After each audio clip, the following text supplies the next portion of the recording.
Graduands, guests and colleagues, my name is Edward Joyner and I am delighted to welcome you to graduation. I have a few announcements to make before we begin so that you can relax and enjoy the ceremony. Graduands, at the appropriate time you will be invited by the stewards to stand and to make your way to the foot of the stairs, ready to head up the stairs and across the stage. All very straightforward. There are two key things which make for a seamless ceremony. Firstly, as soon as the person ahead of you begins to cross the stage, please make sure you make your way up the stairs. Please don't wait until they have passed across the stage before you reach the top of the stairs.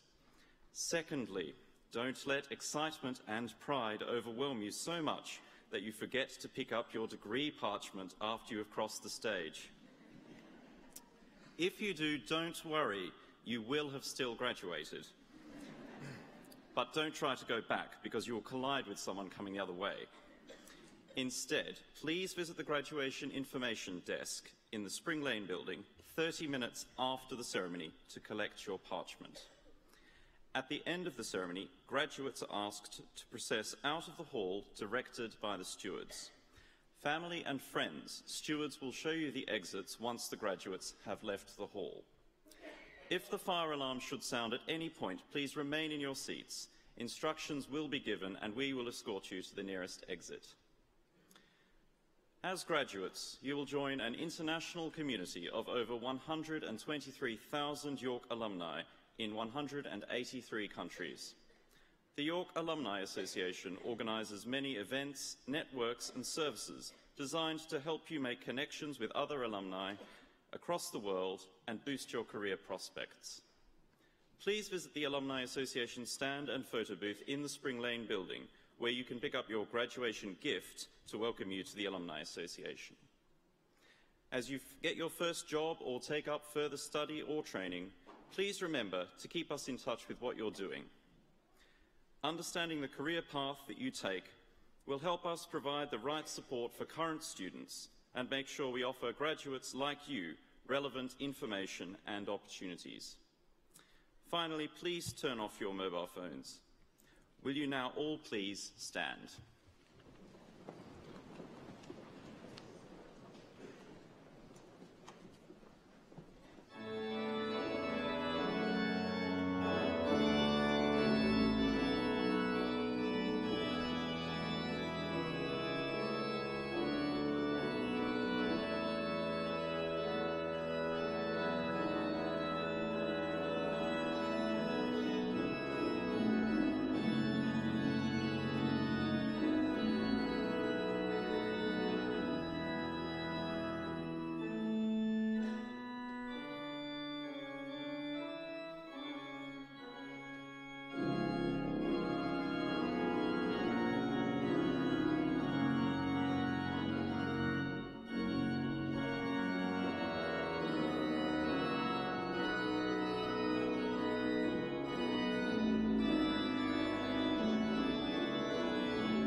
ladies and gentlemen. A very warm welcome to the University of York.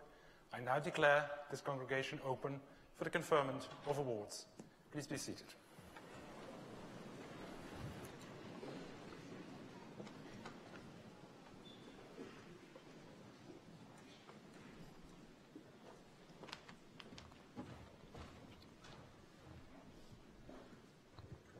Once more, welcome to the University for this ceremony and celebration. Today, we celebrate the result of your hard work, and in a few moments, you will receive a degree from a world-renowned university. You will become part of the worldwide family of University of York graduates, and I'm delighted to tell you how proud the university is of you. And I'm sure your supporters and your families and friends think so too. It has been our privilege, a genuine privilege, to contribute to your education. And in that education, of course, lies the real value of your time here at the university. In recent years, public discourse around higher education has increasingly revolved around universities as drivers of economic growth and prosperity, and around the role of universities in delivering a highly skilled and highly productive workforce. And whereas such utilitarian considerations are undoubtedly important, it's very important too that we do not lose sight of the much wider relevance of higher education for society. Education is a common good. It's a common good that benefits us all in ways that may perhaps be difficult to measure, difficult to quantify, but that are still very important. And at a time when it's more important than ever that people, societies, and countries work together to overcome the challenges facing the world, education really protects us from extremism, from intolerance, from prejudice. It makes us better people. And contributing to that mission is among the most valuable things a university can do. Now, people sometimes think or say that universities are self-contained bubbles, inward-looking communities where we obsess about abstract theory, prepare students for exams, and work on research that has perhaps little relevance for the everyday challenges facing the world. But of course, nothing could be further from the truth. Through fundamental research, through applied research, universities play a major role in solving the many challenges that face humanity. And these challenges are stark. Global inequality keeps growing, and the gap between the richest and the poorest is now higher than it has ever been. Climate change threatens our ability to produce enough food and clean water for the world's growing population. In many of the world's megacities, pollution is so great that human health is at serious risk. We've seen the largest mass migration of people since the Second World War, affecting many of the poorest regions in the world. We have an aging population, which has implications for our healthcare systems and for the distribution of society's resources across the generations. And at the same time, we see a rising distrust of evidence and expertise in policy making, a distrust that has led to the emergence of populism, targeting people who feel alienated and marginalized from society. These are very serious challenges, and we will have to face up to them. I am a great optimist. I really believe that we will find solutions to all of them, step by step. Most importantly, though, through your education here at the university, every single one of you can make a real contribution to this. And as you move on, I can assure you that you will continue to discover how much you have been affected by your experience here at York, and how that has given you the ability to create solutions, to forge collaborations across borders, and to take decisions based on evidence and not prejudice. But I would like to use this occasion as well to reflect just for a moment on the challenges that many of our graduates will encounter. And some of those challenges, of course, have always existed. Moving back in with your parents, for instance, after 3 or 4 years of total freedom is probably just as difficult now as it always has been for all parties concerned. But I would like to talk about the challenges that affect this generation of graduates in particular. The very high levels of employment in this country and in some other countries as well, of course, would suggest that finding a job, and often a first job, should not be too difficult. But unfortunately, that is not always the case. Many of our graduates rightly compete for the very best jobs, the jobs that will do justice to their talents and their efforts. And for these jobs, they often face global competition. And as the number of graduates continues to grow worldwide, that competition is now harder than ever. And undoubtedly, competition for employment will place many of you under pressure. But the university is entirely committed to helping its graduates succeed in the world of work. And we are rightly very proud of our record here. The university's employment outcomes are stellar. We are third in the Russell Group if you look at the proportion of graduates in work or further study, and we aim to do better still. So we are here, and we will be here to help you and support you. Another challenge I see is one you might find somewhat surprising, but I think it can be a difficult one nonetheless. Graduates today have far more options and choices open to them than existed in the past. Digital technology, ubiquitous connectivity, and global mobility have created a truly bewildering world of opportunities and possibilities. Social media show detailed examples of lives lived in the most diverse ways imaginable. So while there's never been more competition in the world, there has never been more choice either. And you might think that more choice is always better, but that isn't actually the case. There is robust research that demonstrates that too much choice, too much optionality can leave people stressed, confused, and unable to make rational decisions. So sometimes I believe there is real merit in simplicity. And it's important, therefore, that you simplify your space.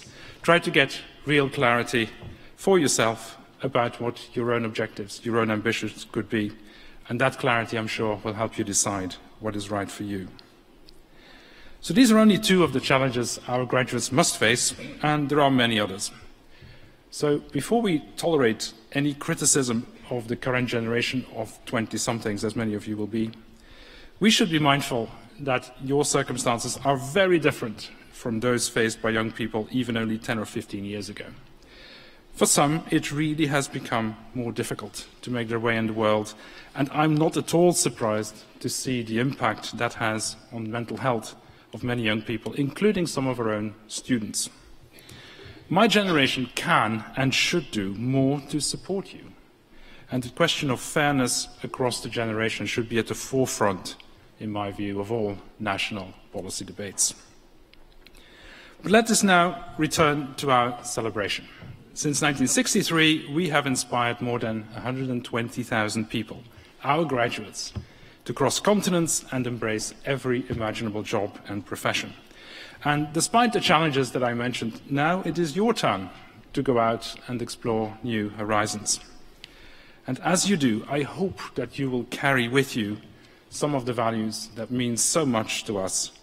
We like to think that our graduates are special, not only in what they've learned and what they can do, but also in the kind of people they are. Kind and compassionate people with an interest in the world, an interest in understanding it and making it better. People with sharp intellect and good moral judgment. And if you can be like that, we will be incredibly proud of you.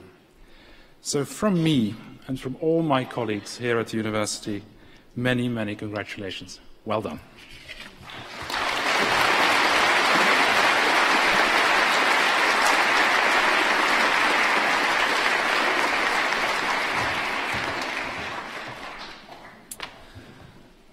As we celebrate the achievement of students, we also wish to recognise the staff who contributed to your success. York has an outstanding record of teaching excellence. What students will remember long after graduation, though, are the individual members of staff and postgraduates who teach, who have supported, challenged and inspired them. The Vice-Chancellor's Teaching Awards recognise and reward both individuals and teams who have made an outstanding impact on the student learning experience. All holders of these awards have demonstrated excellence in their teaching or the support they provide for learning, delivered with energy, care and commitment. A Vice-Chancellor's Teaching Award has been made to Dr. Alan Krauss from the Department of Economics and Related Studies, who unfortunately is unable to be here today.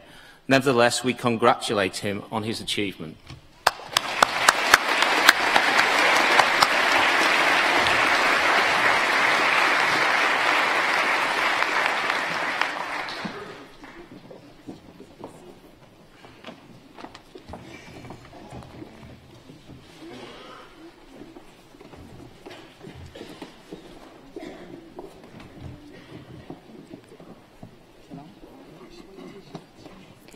Vice-Chancellor, I have the honour to present the following candidates for the degree of Doctor of Philosophy in Economics. For research in the causes and consequences of pro-cyclical policy, Azif Ahmed.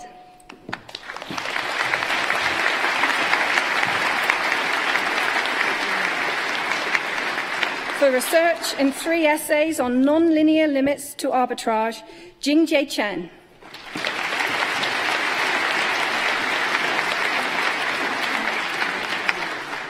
For research in financial engineering, portfolio risk volatility, Li Yuan Chen.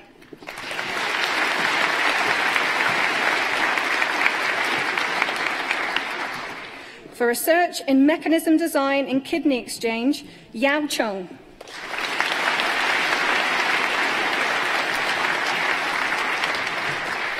For research in the role of housing and household decision-making, Zhe Chonghe.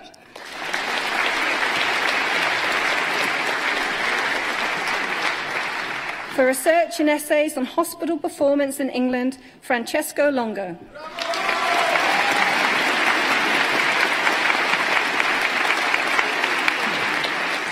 For research in modelling equity and economic evaluations, James Loveco.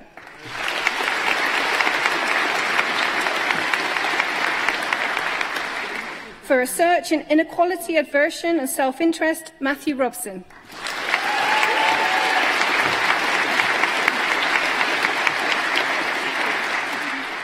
For research in essays on doctors' decisions to specialise, Idaira Rodriguez Santana.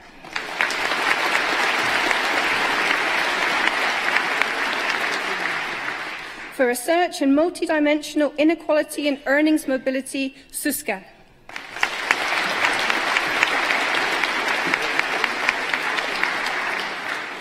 For research in impact of informal care provision on carers, Irene Sanchez Collado.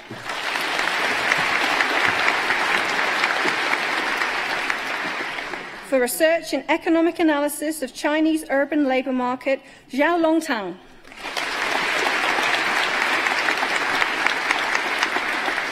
For research in economic growth and cross-sectional asset prices, Shuo Guzhong.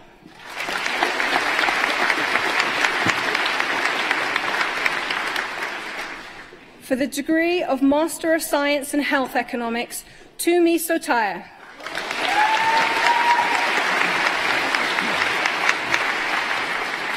For the degree of Bachelor of Science in Economics, Catherine Adams. David Hadayemi. Harjet Aruwelia. Charlotte Alexander. Joshua Alfonso. Thomas Allen. Mohammed Aman. Richmond Amoa. Sumitha Amur. Chloe Anglis. Luke Astley. Cameron Otterson.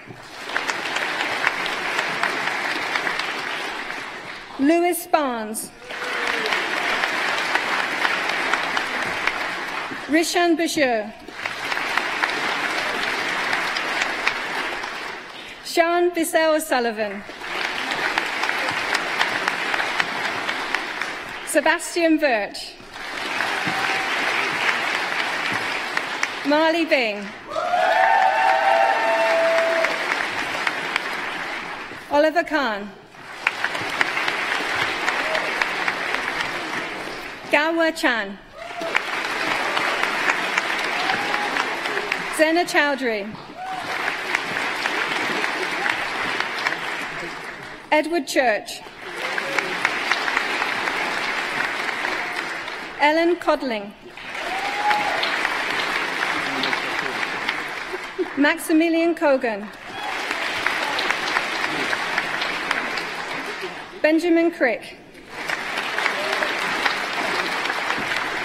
Ewan Davidson. George de Freyga Gomez.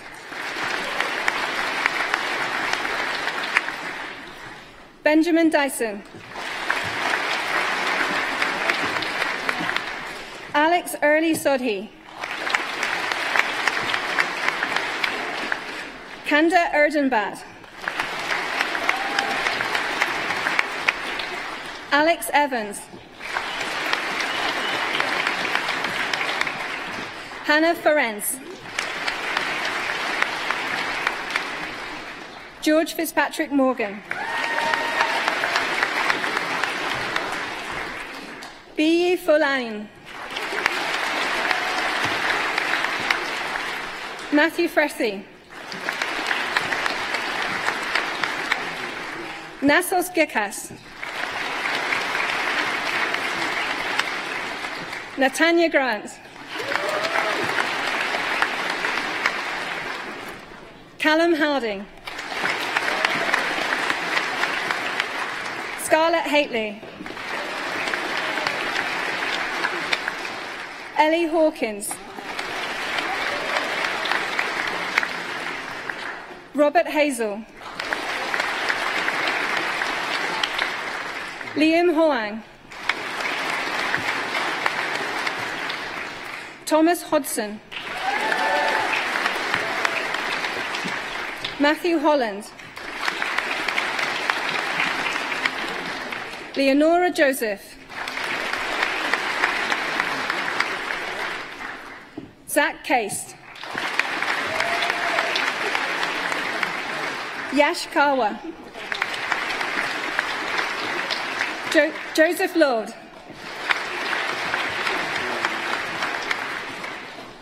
Rachel Lovett.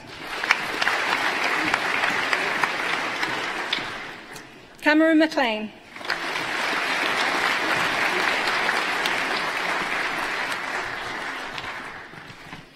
Yasin Mangira.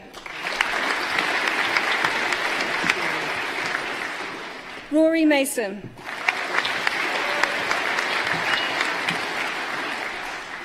Thomas McElwain. Lucy Middlehurst. Leah Moorman.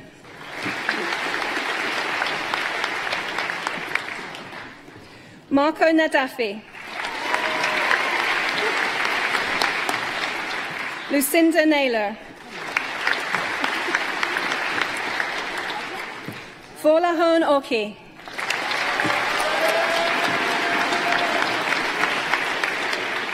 Radia Olajira.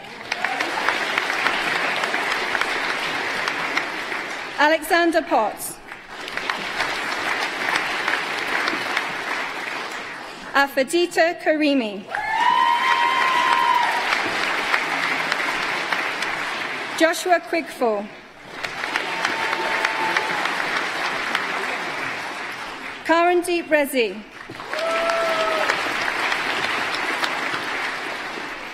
James Robson. Elio Roga. Marilena Saka. Andrew Sanders.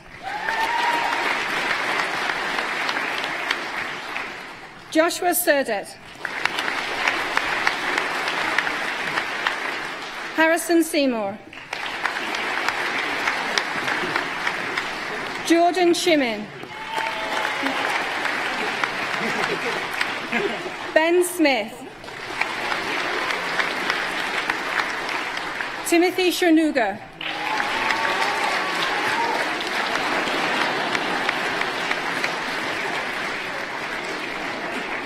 George Spencer.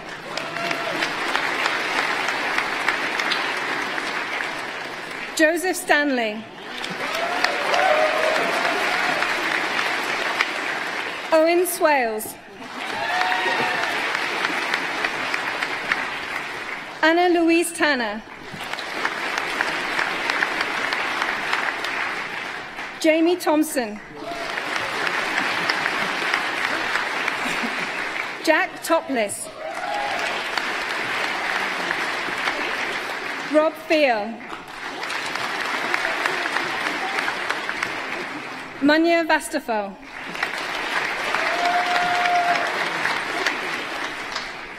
Lily Wilding. Jack Worrell.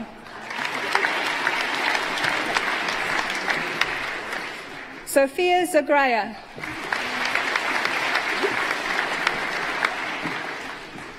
For the degree of Bachelor of Science in Economics and Econometrics, Jacob Chaffee.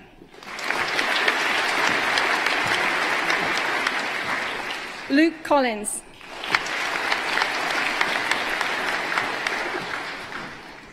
Thomas Gamble.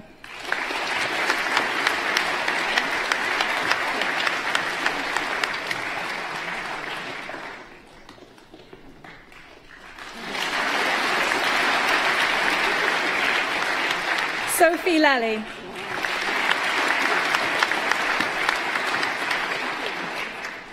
Roman Penzer. Jonathan Pratt. Setchun Young.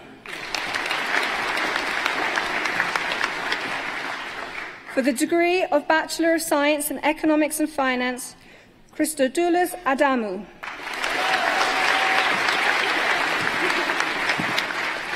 Thomas Andrews. Jessica Banfield. Samuel Bayliss.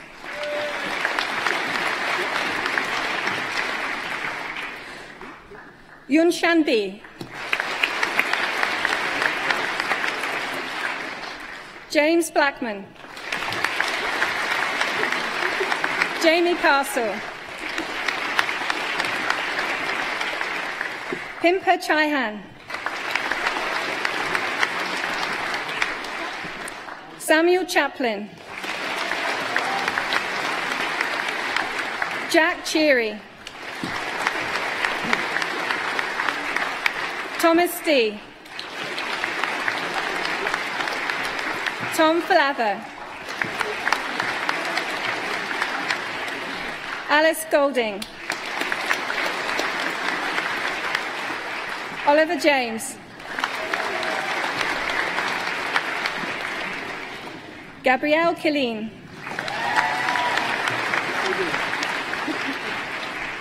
Yang Ing. Connor Piercy. Stamen Popov.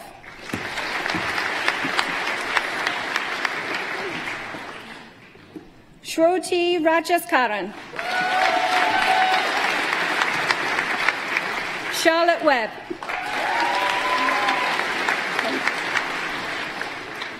For the degree of Bachelor of Science in Economics, Econometrics and Finance, Ahmed Bin Ismail.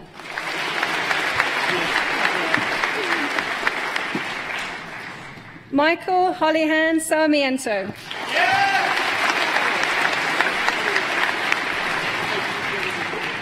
For the degree of Bachelor of Science, Yi Chi Chen.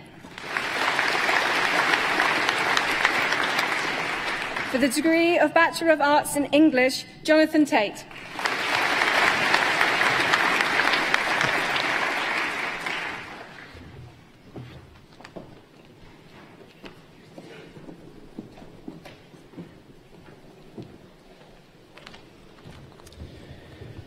Ladies and gentlemen, Ensemble E-Anonomy will perform Moon Dance, arranged by Van Morrison, followed by Bridge Over Troubled Water, arranged by Simon and Garfunkel.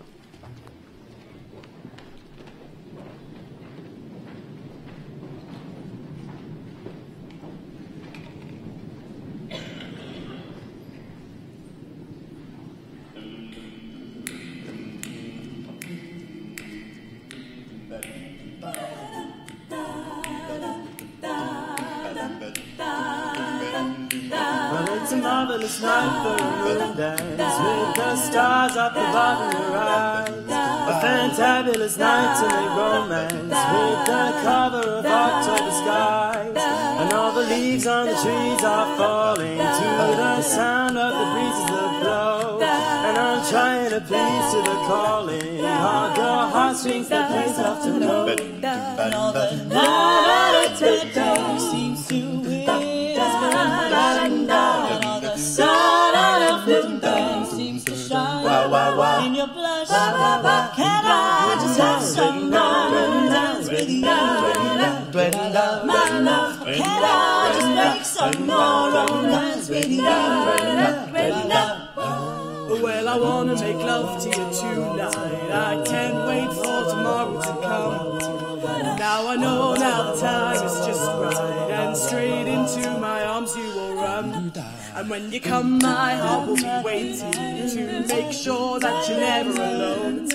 There and then all my dreams will come true. There and then I will make you my own. When you got that, I touch you and you just try. I know how much you want me that you can hide. Can I just have some dance with you? My love, can I just make some dance with you?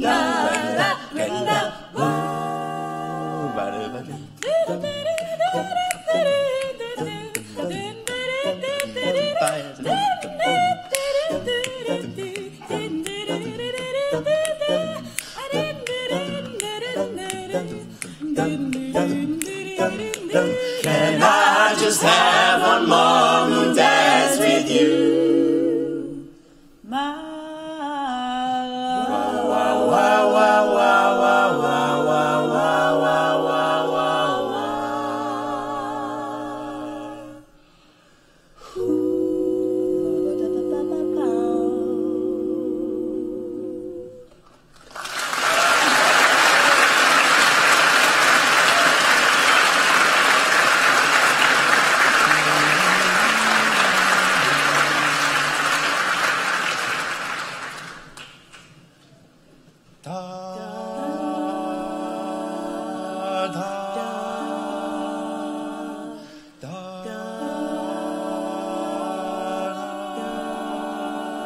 when you're weary, feeling small, when tears are in your eyes,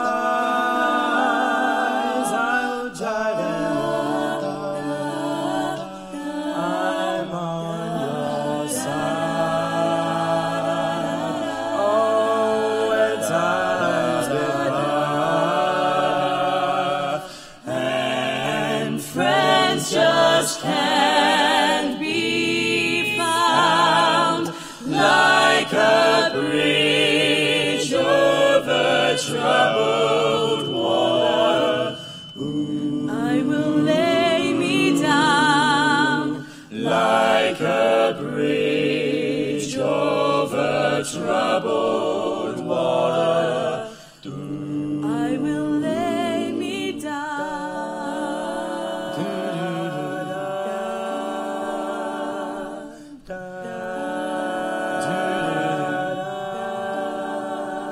When you're down and out, when you're on the street,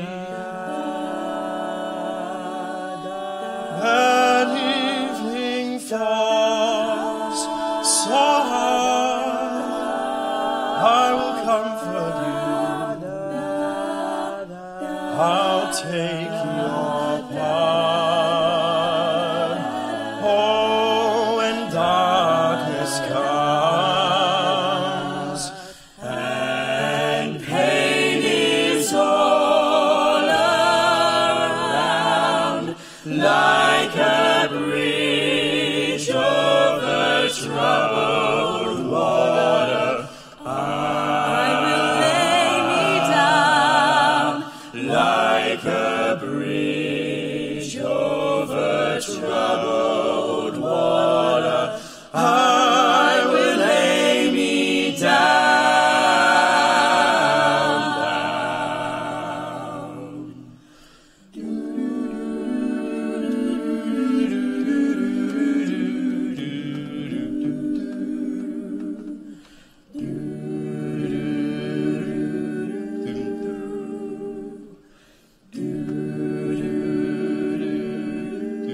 Sail on, silver girl,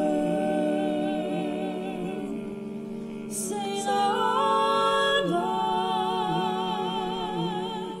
Your time has come to shine. All your dreams are on their way. See how they shine now.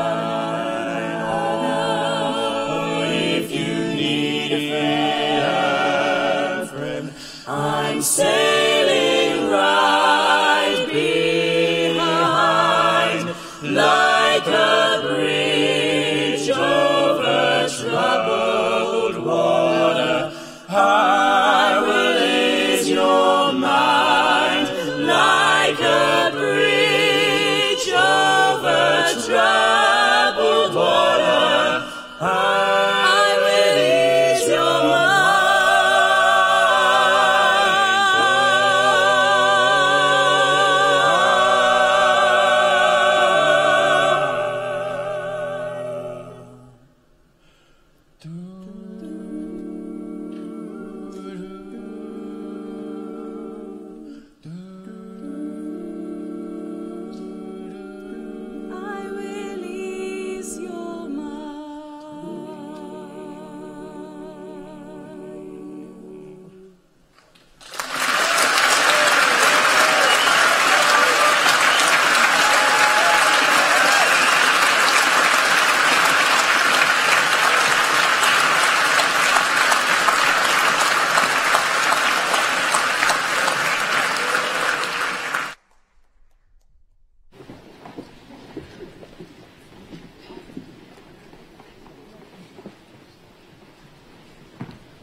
Vice-Chancellor, I have the honor to present the following candidates for the degree of Bachelor of Arts in Economics and Politics. Rawley Abington.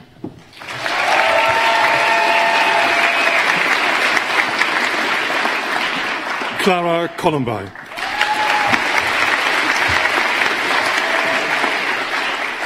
Jessica Duckworth. Matthew Kent. Aidan Monteith. Millicent Richardson. Stefan Schuller. Fahad Siddiqui. Ella Statham. Gedong Wang.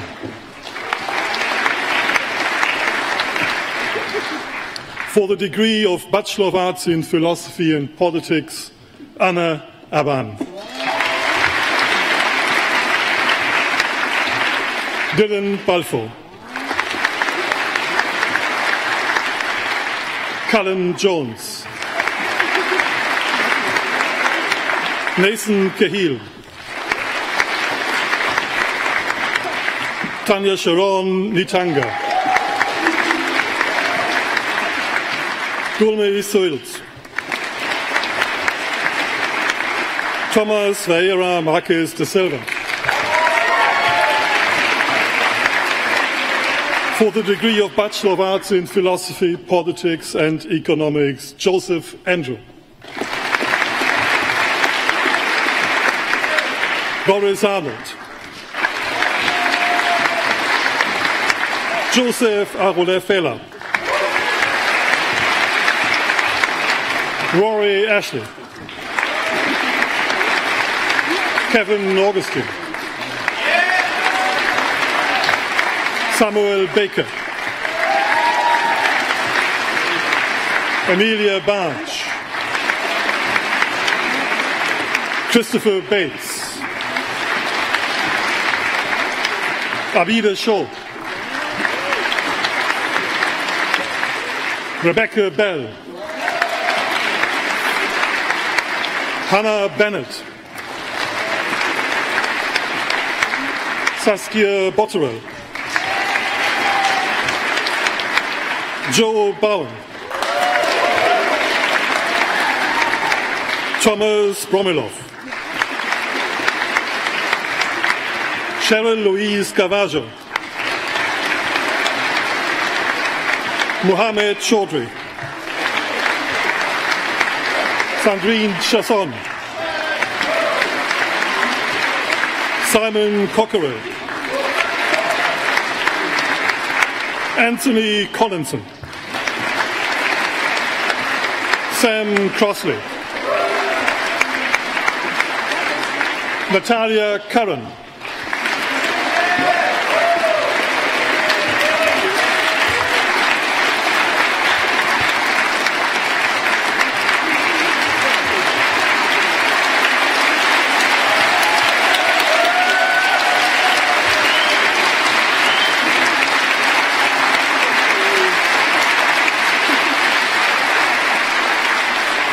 Samuel Daly,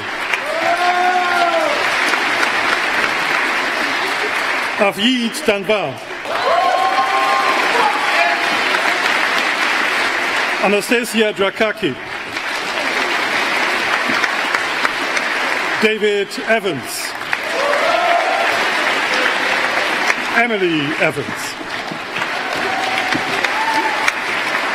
James Everyman, Josh Foskett,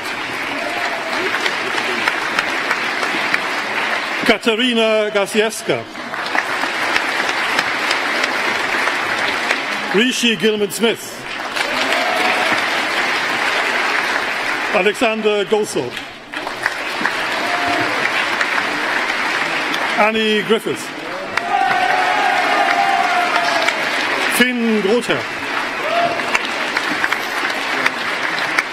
Jack Harmsworth, Amy Hatton, Mark Hickey, Oliver Hobbs, Ilyas Ibrahim, Ryan Jago, Valerie Keinberger, Ross Keane, Joachim Nucky, Nikhil Kotacha, Nora Langwood, Muke Lanzana,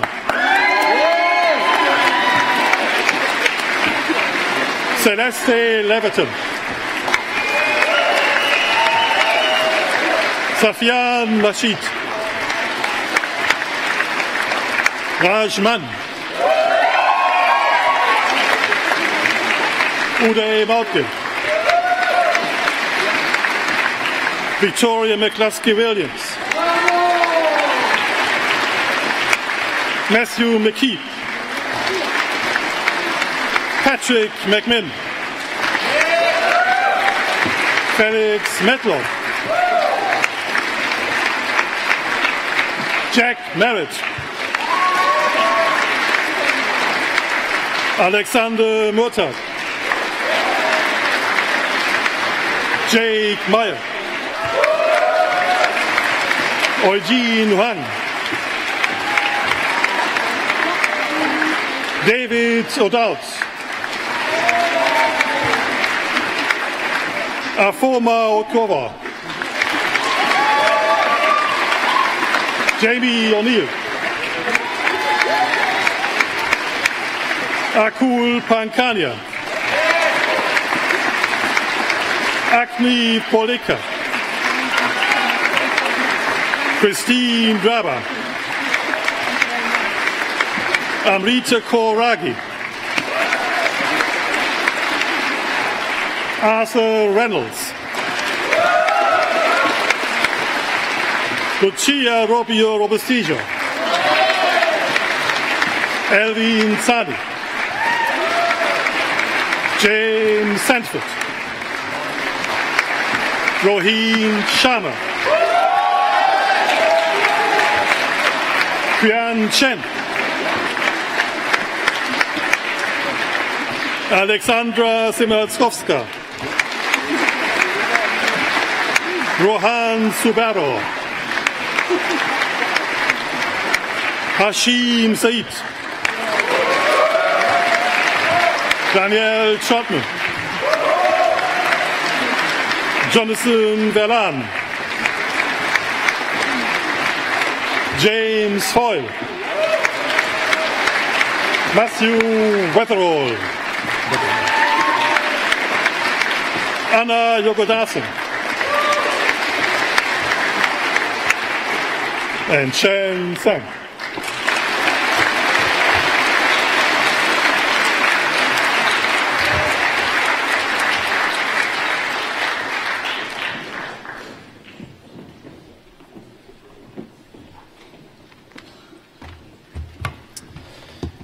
It is my enormous pleasure to introduce Hashim Sayed, our student orator, who will speak on behalf of the class of 2018. Our student orators have been invited to speak in recognition of their hard work on behalf of the student community and commitment to their studies. Our speakers have pursued the most enriching experience they could during their time at the University of York, as well as giving back to their community. On behalf of the class of 2018, I give you Hashim Sayed.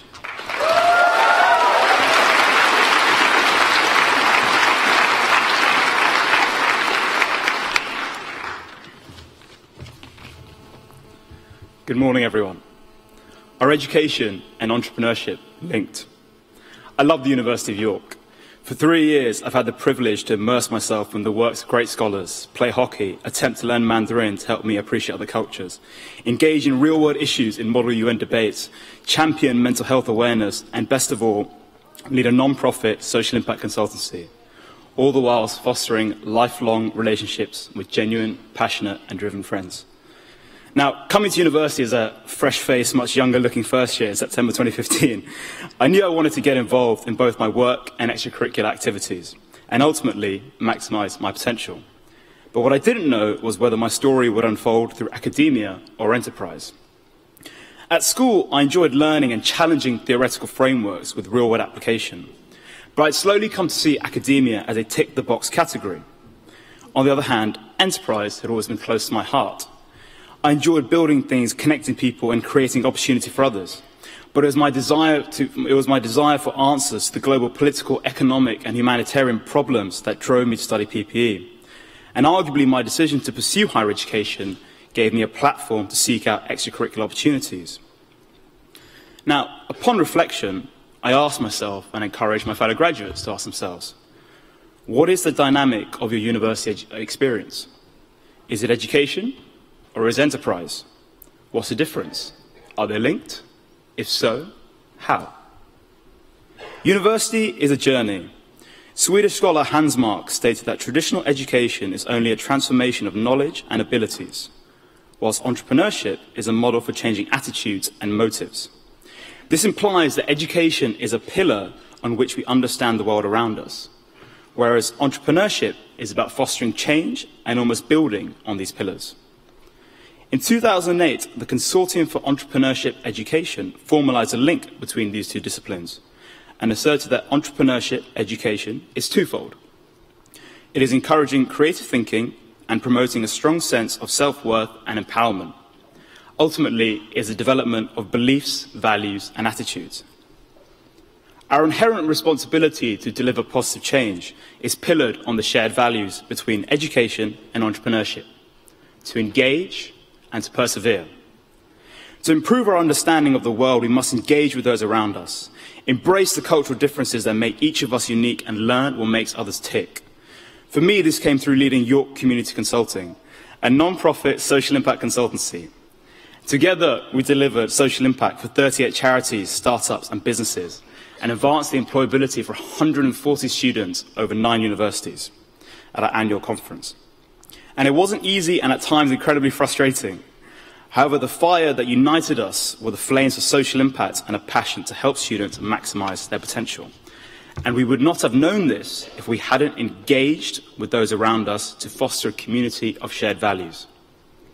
Secondly, perseverance commands success. Persevering through hardship promotes self-worth and empowerment. Now, university is a safety net, and as we embark on our next adventure, don't let the social, work, or mental pressures prevent you from maximizing your potential. Remember the lessons you learned in these halls and pursue lifelong learning.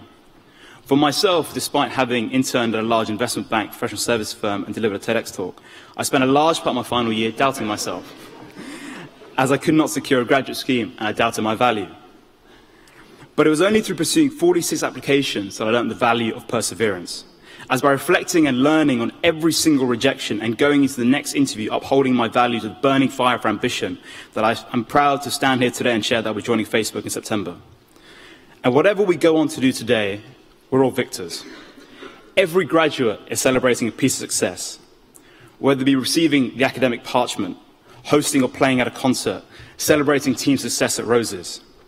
Education and entrepreneurship are linked. They both challenge our values, attitude to life, and daily activities. They empower us to do more positive good, be better humans, and scale our capacity for knowledge and understanding.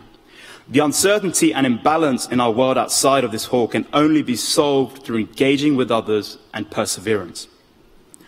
I love this university. It is an honor to stand here and deliver the commencement speech.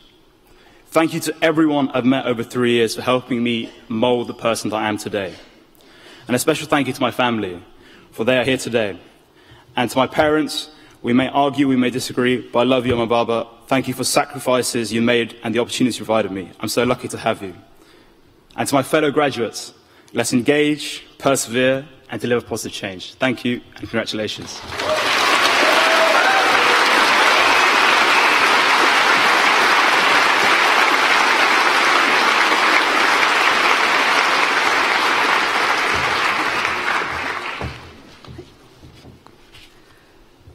Vice-Chancellor, I'm delighted to present an inspirational woman who's been a great champion of women's rights at all levels in her outstanding career combining research and political office.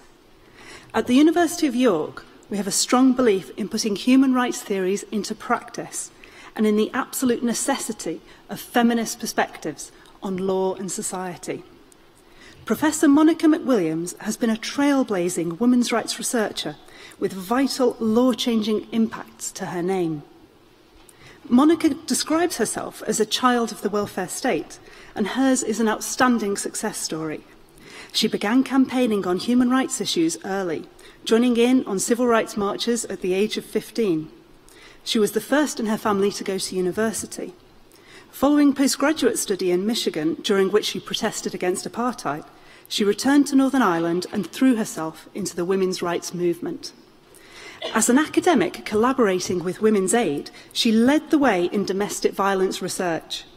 Her groundbreaking study, Bringing It Out in the Open, highlighted the stories of domestic violence victims and professionals, and her research led to the discovery that the police were underestimating reported incidents of domestic violence by a factor of 10.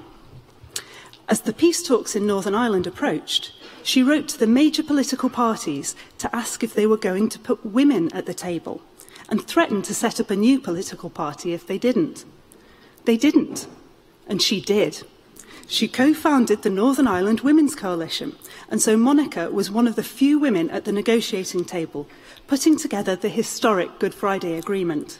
It was an experience she described as walking into a lion's den.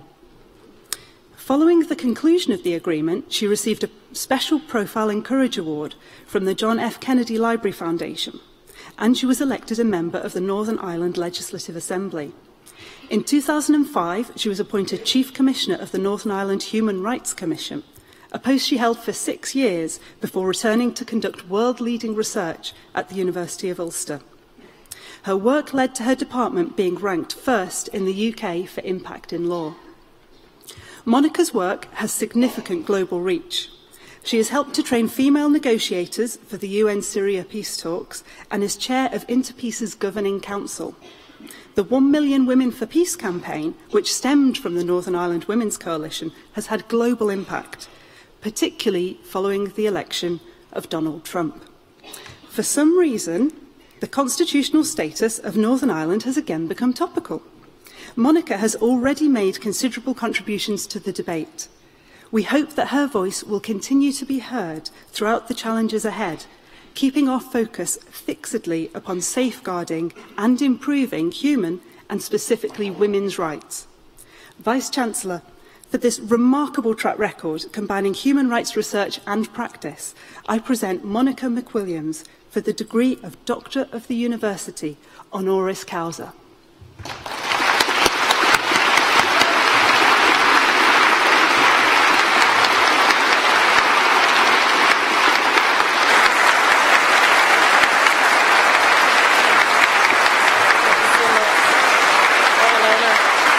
Terrific. Congratulations. Well done. You really deserve it more than anybody else. Well done. Absolutely fantastic. Fantastic.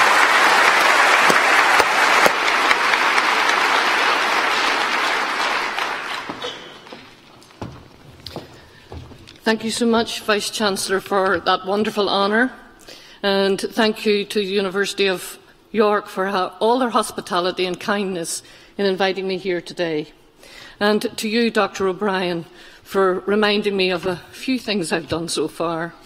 I've still much to do. It's an unfinished business, making peace around the world.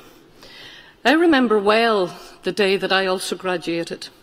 You never forget it. And to you, the doctorate students, I stand in awe of you today. That was a difficult and tough journey that you did. And some of you, perhaps, English is not your first language, so you are an inspiration to us all, and to the master's degree students also. What I want to say to you, and especially to the undergraduates, is something that I remembered. I was 10 feet tall walking with that piece of parchment, and I asked myself, what can I now do with this, like you did, Hashim, in your speech? And so I was brought up in a terrible, turbulent time back then in Northern Ireland and went on for 30 more years of trouble. But you too are facing a world full of turbulence as you move from one stage of your life to another. There is no doubt that political conflict and migration are the morally, politically and economically defining issues of the 21st century as you leave the University of York today. I have watched people fleeing for their lives because of war and tyranny, and forced to leave their homeland as a result of famine and economic desperation. As the Vice-Chancellor said in his opening speech, we are experiencing the largest refugee crisis in Europe since the Second World War. And if you closed your eyes for 1 second, over the past years, this entire room drowned in the Mediterranean Sea. It is quite shocking to think of that. I have also seen the border patrols being reintroduced, and I've just come from the Balkans, where barbed wire fences are stretching across those countries. So I ask myself every day, how did we get into this state of affairs? It's a far cry from after the Second World War, when we had the 1951 Convention of Refugees, and citizens declared their mutual dependence on each other, especially in the face of that tyranny. So when I had the privilege of going to South Africa at the invitation of President Mandela and to be in his company, I remember him saying to us that the success of South Africa lay in the interdependence of its citizens on each other. And I also, as Chief Commissioner of Human Rights, had to draft the Bill of Rights and the advice of that Bill of Rights as part of the Good Friday Agreement, and it was a tough job. But I remember him telling me that the Bill of Rights, their Bill of Rights for South Africa, was also a bill for whites. That when a war is over, everybody becomes interdependent on each other to make a success of their country. So what I learned was locally or globally, we are all interdependent on each other. And over these university days, you too were dependent on each other, as staff and students, as family and friends. And I think, Hashim, you taught us all the wonderful tribute that we need to pay to others to get you here today. So wherever your family, your friends, your supervisors, your staff are, just give them the thumbs up. So well done to all of you. At times, you had to find your rock. As the song says, we had to find a bridge over troubled waters. There were times when you were weary, and you came through it. You persevered, as Hashim has said, we must do. And at times, you too became a rock for others. So never ever forget that. And I loved watching you, each one of you coming up here today. I have to pay tribute to Hannah and Saskia for managing to cross that stage with the biggest stiletto heels I've ever seen. And not one of you tripped. That's pretty good. I've been at quite a lot of graduations, and there's always one or two don't make it across the red carpet. So, well done. But, you know, I loved watching each of you help each other, clap each other, and some of you even fixing each other's gowns. It's that little symbol of how we help each other, not just through our university days, but taking that value system onwards from now on. So how we respond to others reveals a great deal about ourselves, about the state of our society, the integrity of our communities, and the prospects of our collective future. We cannot afford to be alienated from each other. Islamophobia doesn't just disparage Muslims.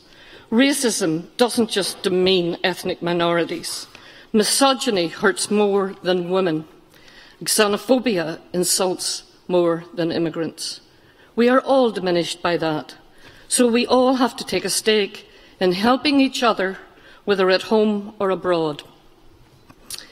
A student just like you from Portland, Oregon, named Micah Fletcher, had just graduated when he was attacked on a bus last year after going to the aid of 2 Muslim women. After coming out of surgery, he wrote this poem. I am alive. I spat in the eye of hate and lived. This is what we must do for one another. We must live for one another. And as the Vice-Chancellor said, we have a value system that makes us face one of our greatest challenges over the next generation. It is also one of the oldest, is how to live well together. So as I congratulate you, all of you, on your achievements, my profoundest wish is that each of you will go out from here today with the value system of the University of York, with the spirit and the skills to live well together and to live for one another.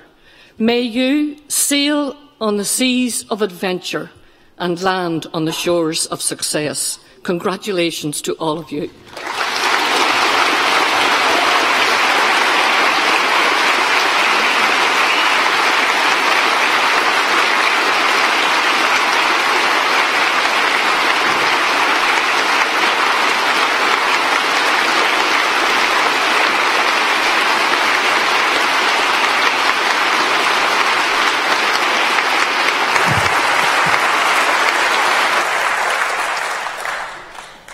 As the proceedings draw to a close, may I now invite all our guests, not the graduates, only the guests, to please stand.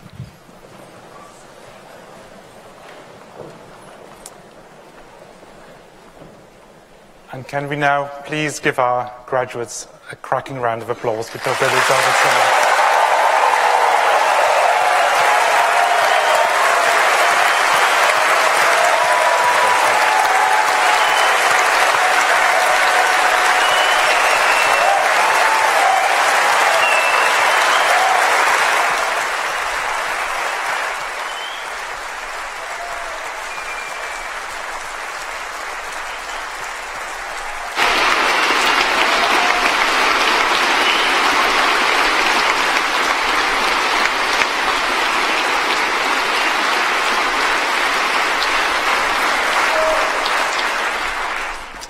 Please all stand.